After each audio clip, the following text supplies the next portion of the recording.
ऐसे एक बार किसी व्यक्ति ने कहा महाराज कि महाराज आप इतने बोल्ड बोलते हो स्टेज के ऊपर। तो मैंने कहा भैया स्टेज में और कमरे में दोनों रूप अलग अलग होते हैं। यहाँ कोई समझौता नहीं होता, सारे समझौते कमरे में भली कर लेंगे, क्योंकि ये गद्दी हमारी नहीं है, ये गद्दी जिनेंद्र देव की है। यहाँ तुम हमारे लिए सुनने नहीं बैठे हो। पहले मैं सोचता था कि तुम लोग मेरा प्रवचन सुनने आते हो, ये मेरा बहुत गलत फहमी थी कि मेरा प्रवचन सुनने आते हो, मेरा प्रवचन सुनने आते हो। लेकिन एक बार मैंने गौर से हुआ कि 1.5 घंटे प्रवचन मैंने दिया। गर्मी थी बहुत, गला सूख गया। होता ही देखो सूखेगा कि नहीं, गर्मी थी, गला सूख गया, पसीना पसीना हो गया। और सारे लोग खड़े होके बोले जिनवाणी के ज्ञान ते सूझे लोकाकुल। मैंने कहा गला मैं सुखा रहा हूं और ये क्या कह रहे हैं, जिनवाणी के ज्ञान थे। अरे भाई जिनेंद्र भगवान नहीं बोल रहे हैं, सुधा सागर बोल रहा है। बोलो सुधा सागर की वाणी से सूझे लोकालोक। बोल मत देना, मैंने बता रहा। अब मेरा दिमाग चला, मैंने कि प्रवचन मैंने दिया। हाँ, क्या जैन दर्शन धन्य है। शास्त्रों के सामने ये जितने शास्त्र रखे हैं, बोलो आचार्यों ने लिखे हैं कि नहीं? बोलो ना, कुंद कुंद भगवान ने, समंत भद्र महाराज ने। लेकिन जब तुम अर्घ लेके जाते हो, तीर्थंकर की ध्वनि गणधर ने सुनी, अंग रचे चुनी, ज्ञानमयी सो जिनवर वाणी। क्या बात है। वो बेचारे आचार्य लिख लिख करके रख गए, लेकिन जब अपन ने नमोस्तु किया तो आचार्य गुरुवाणी मान के नहीं किया। क्या मान के किया? जिनवाणी। ऐसे ही हम लोग के प्रवचन, उस दिन मेरा सोच हो गया कि आप हमें सुनने नहीं आते हो, तुम जिनवाणी सुनने आते हो।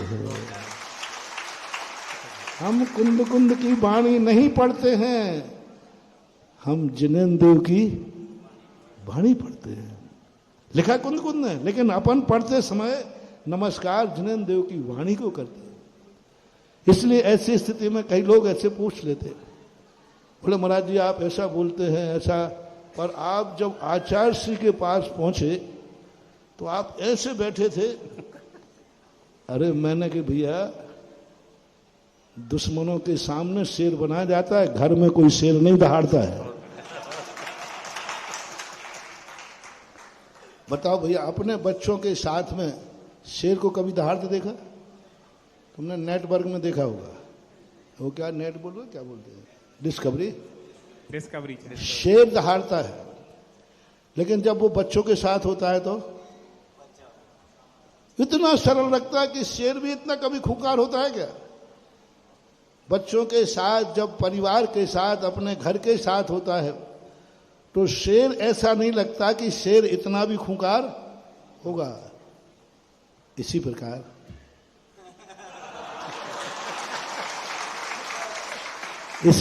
जब हम अपने परिवार के साथ होते हैं, अपने महाराजों के साथ होते हैं, तो कोई नहीं कह सकता कि मैं इतना बड़ा हूं, मैं इतना तेज बोलता हूं। अपनों के बीच में सदा प्यार से रहो, मिलके रहो, आत्मीयता के साथ रहो। ये दहाड़ तो दुश्मनों के लिए है, ना कि अपनों के लिए है। चंद्रप्रभु भगवान ने कितनी बड़ी बात कही। चंद्रप्रभु भगवान में पूजवर समंत भगवान, कोई बात बोलो ना, बाघ सिंह नादई विमदा बभूवो प्रभा दिनो यश अनाद गंड। क्या बात कही कि चंद्रप्रभु भगवान भक्तों के बीच में नहीं, जब दुश्मन, वादी प्रतिवादी, मिथ्यामती जब सामने आते थे तो हे चंद्रप्रभु भगवान, आपका ऐसा सिंहनाद होता था कि वे बड़े बड़े हाथी भी निर्मद हो जाते थे। यानी वहां पूज्यवर समंत भद्र महाराज ने चंद्रप्रभु की बाघ की दहाड़ किनके बीच में लगवाई? दुश्मनों के बीच में, अपनों के बीच में नहीं। और यदि कभी दहाड़ी सुनना हो तो आ जाओ रे दुश्मनों सामने, फिर देख लो दहाड़ क्या है, मैं कितना सीधा हूं। और जब अपनों के साथ हूं, अपने संग के साथ हूं, अपने गुरु के चरणों में, रामटेक में था, गुरु के चरणों में हूं, वहाँ तो मैं संसार का, एक बार एक महाराज ने कहा कि आपको अतिशयकारी बोलते हो और मैं आपको भी अतिशयकारी मानता हूँ। उसके पहले मैं अपने आप को, क्योंकि श्रावकों की बातें तो मैं कम सुनता हूँ, क्योंकि ये तो बटरबाजी करके कहीं से कहीं चनों के झाड़ पर चढ़ाते हैं, और तुम लोग तो चनों के झाड़ चढ़ाना माहिर हो। तो महाराज ने कहा, तो मैंने कहा कुछ ना कुछ तो है, तब तो महाराज बोल रहे हैं, क्योंकि महाराज के मुख से निकला हुआ सत्य महाव्रती है। तो मैंने कहा आज महाराज भी बोल रहे हैं कि मैं अतिशयकारी हूँ। अब वो तो बोलते रहे और मेरा दिमाग ठनकता रहा, मैंने कि फिर मेरे में अतिशय क्या है। पर ऐसे प्रश्न करने के बाद अरे मैंने कि पता चल गया। फिर मैंने जनता का अब पता चला मेरे में अतिशय है। सुनो रे कटंगी वालों, मेरे में अतिशय था, मेरे में अतिशय है और मैं अतिशयकारी हूं। तालियां मजा नहीं, अतिशय तो पूछे ही नहीं। सुनो सुनो, मैंने कही मेरा अतिशय है, सबसे बड़ा अतिशय मेरा है कि मैं आचार्य विद्यासागर के चरणों की धूल हूं।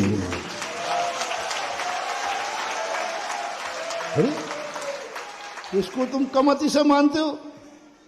गुरु के चरणों की धूल होना, इससे बड़ा संसार में कोई अतिशय हो ही नहीं सकता।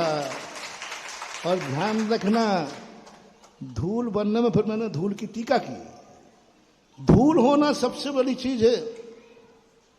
धूल में ही चमत्कार है, धूल में ही अतिशय है। भगवान के चरणों में अतिशय नहीं है। सुन रहे हो ना? भगवान के चरणों की धूल में अतिशय है। तद पाद पंकज रजो मृत दिग्ध देहा मृत्या भवंती मकर ध्वज। बोलो वहां भगवान के चरणों का अतिशय के रज का? तद पाद पंकज। इसलिए सुनो रे भैया, जिनेन्द्र देव का गुरु के चरणों की रज बनो, अतिशय ही अतिशय प्रकट हो जाएगा। तो ऐसे ये बात है कि अपनों के साथ, अपनों के बीच में, गुरु के सामने, संघ के सामने, अपन घर में कितना भी बड़ा, मैं सबको कहता हूँ, कितने बड़े ओहदे पर पहुंच जाना, घर में अपने माँ के सामने बेटा बन के ही आना। कितने बड़े राष्ट्रपति बन जाना, अपने भाई के साथ भाई के तरीके से ही रहना, जैसे राष्ट्रपति बनने के पहले रहते थे। घर में कोई राष्ट्रपति नहीं होता, घर में कोई पद नहीं होता। घर में तो जो रिलेशनशिप है उसी का मूल होता है, उसी का आनंद होता है। और घर इसी प्रकार जब हम अपने परिवार के साथ होते हैं, अपने महाराजों के साथ होते हैं, तो कोई नहीं कह सकता कि मैं इतना बड़ा हूं, मैं इतना तेज बोलता हूं। अपनों के बीच में सदा प्यार से रहो, मिलके रहो, आत्मीयता के साथ रहो। ये दहाड़ तो दुश्मनों के लिए है, ना कि अपनों के लिए है।